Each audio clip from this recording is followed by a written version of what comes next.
The Trunchbull. In the interval, Miss Honey left the classroom and headed straight for the headmistress's study. She felt wildly excited.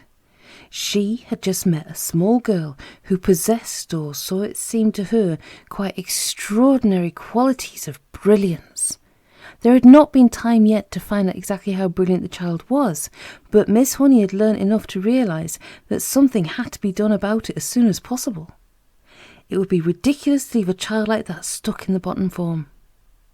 Normally, Miss Honey was terrified of the headmistress and kept well away from her, but at this moment she felt ready to take on anybody.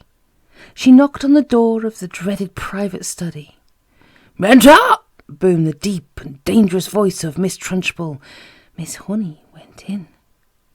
Now, most head teachers are chosen because they possess a number of fine qualities. They understand children and they have the children's best interests at heart. They are sympathetic, they are fair, and they're deeply interested in education. Miss Trunchbull possessed none of these qualities, and how she ever got her present job was a mystery. She was above all a most formidable female. She had once been a famous athlete, and even now the muscles were still clearly in evidence. You could see them in the bull neck, in the big shoulders, in the thick arms, in the sinewy wrists, and in the powerful legs. Looking at her, you got the feeling that this was someone who could bend iron bars and tear telephone directories in half. Her face, I'm afraid, was neither a thing of beauty nor a joy forever. She had an obstinate chin, a cruel mouth, and small, arrogant eyes. And as for her clothes, they were, say the least, extremely odd.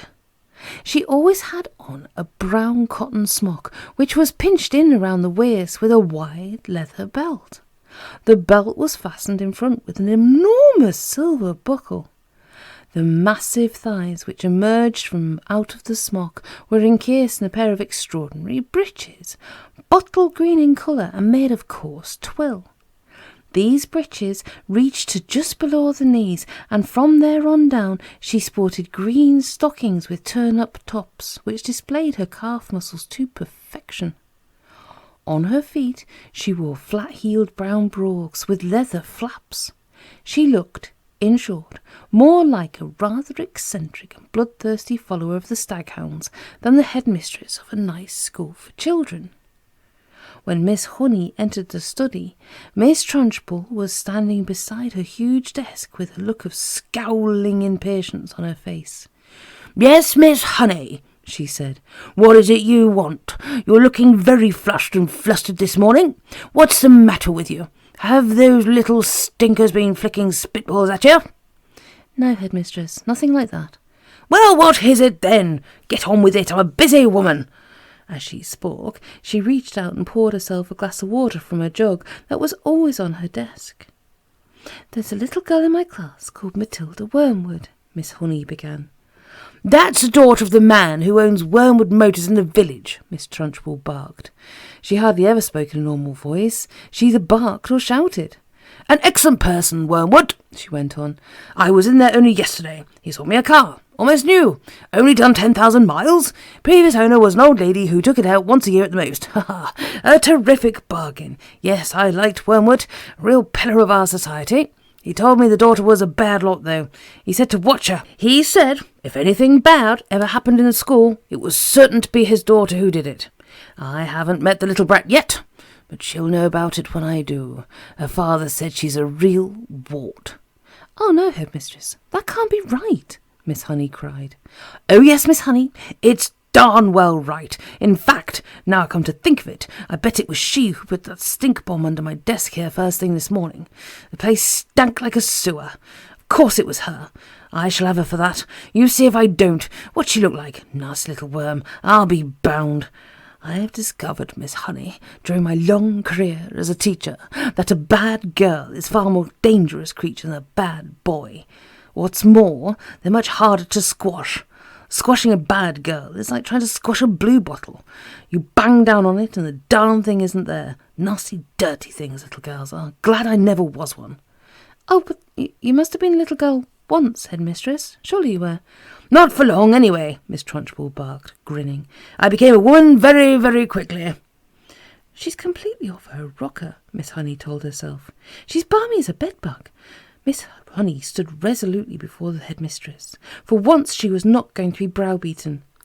I must tell you, headmistress, she said, that you are completely mistaken about Matilda putting a stink bomb under your desk. I am never mistaken, Miss Honey. But, headmistress, the child only arrived in school this morning and came straight to the classroom. Don't argue with me, for heaven's sake, woman. This little brute Matilda, or whatever her name is, has stink-bombed my study. There's no doubt about it. Thank you for suggesting it. But I didn't suggest it, headmistress. Of course you did. Now what is it you want, Miss Honey? Why are you wasting my time? I came to talk to you about Matilda, headmistress. I have extraordinary things to report about the child. May I please tell you what happened in class just now? I suppose she set fire to your skirt and scorched your knickers, Miss Trunchbull snorted. No, no, Miss Honey cried out. Matilda is a genius. At the mention of this word, Miss Trunchbull's face turned purple, and her whole body seemed to swell up like a bullfrog's.